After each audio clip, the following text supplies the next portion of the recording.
Comment inciter les Français à devenir propriétaires de leur logement? Le gouvernement a annoncé aujourd'hui une réforme des aides à l'accession. La France est très en retard dans ce domaine. Principale mesure, un nouveau prêt à taux zéro qui va permettre à tous ceux qui achètent pour la première fois d'avoir des crédits plus importants. Anne-Sophie Fouché. Avoir un toit à soi, le rêve est devenu réalité pour ce couple. Depuis un an, ils sont propriétaires de cette maison en Seine-et-Marne, de quoi être rassurés pour l'avenir. Avoir une maison, c'est avoir un capital, quoi. C'est pour la retraite. Jusqu'à maintenant, un couple avec 3 enfants pouvait emprunter à taux zéro à hauteur de 30 000 €, remboursable sur 8 ans. Désormais, avec le prêt à taux zéro renforcé, cette même famille pourra emprunter plus de 107 000 €, remboursable sur 30 ans. Le nouveau prêt à taux zéro est réservé aux primo-accédants, sans plafond de ressources.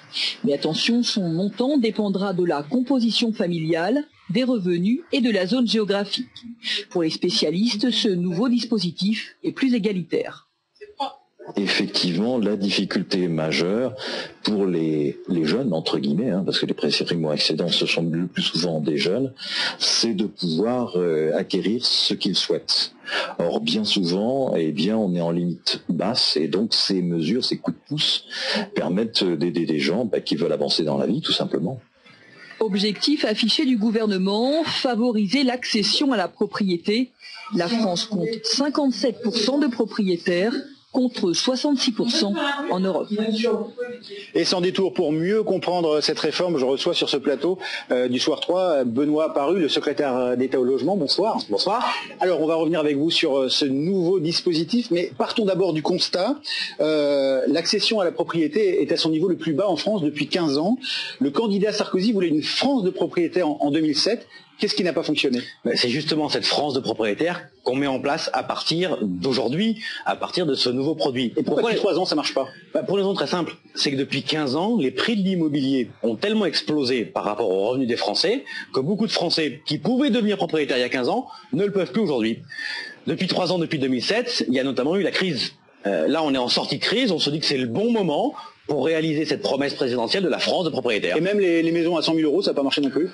Ça n'a pas suffisamment marché. Les maisons à 100 millions d'euros, on en a fait 30 000. Voilà, c'est déjà une bonne chose. Là, l'idée, c'est de faire 400 000 prêts à taux zéro par an. On n'est pas du tout sur les mêmes volumes. Quand vous en faites 30 000 par an, vous ne faites pas la France de propriétaires. Quand on fait 400 000 par an, là, on s'en rapproche fortement. Alors, ce nouveau prêt à taux zéro remplace plusieurs dispositifs qui coûtaient cher, très cher même. Le but de ce plan, c'est aussi de faire des économies en réduisant l'aide de l'État. En fait, on a 2 choses. Un, on veut de la simplicité. On a 12 outils d'accession à la propriété. Ce qu'on veut, c'est les ramasser pour avoir quelque chose de beaucoup plus simple, de plus lisible, de plus compréhensible par les Français.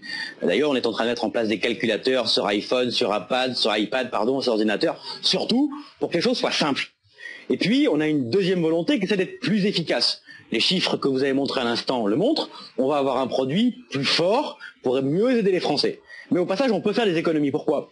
Parce que l'un des outils que nous avions n'était pas intégré par les banques pour calculer la solvabilité de leurs clients. Vous savez, quand vous faites votre mensualité, vous faites ce petit calcul, quelles sont mes aides, à quoi j'ai droit, mais cette aide-là n'était pas calculée.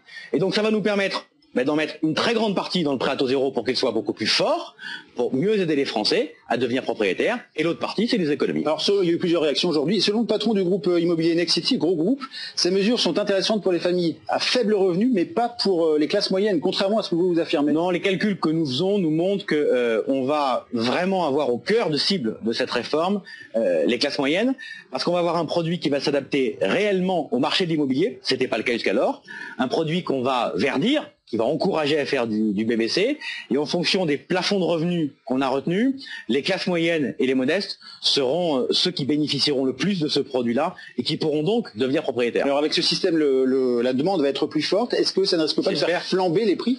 Alors c'est le risque majeur de ce type de réforme. Comment est-ce qu'on fait pour que l'argent qu'on injecte ne soit pas capté par les prix? On a mis des plafonds sur les opérations pour limiter cet impact sur les prix, et on espère que les mesures d'offre, c'est-à-dire de construction de logements que parallèlement on fait, vont nous permettre de limiter l'impact sur les prix. Un mot quand même, Benoît Paru, sur le climat délétère en ce moment, cette rentrée politique. On l'a encore vu à l'Assemblée nationale cet après-midi. Les affaires s'accumulent et le gouvernement auquel vous appartenez est en mauvaise posture. Non, nous on est très sereins. Nous avons le climat est très mauvais, je ne dis pas le contraire. Et l'Assemblée nationale cet après-midi, c'était pas la meilleure chose à montrer aux plus jeunes qui découvrent la démocratie en ce moment.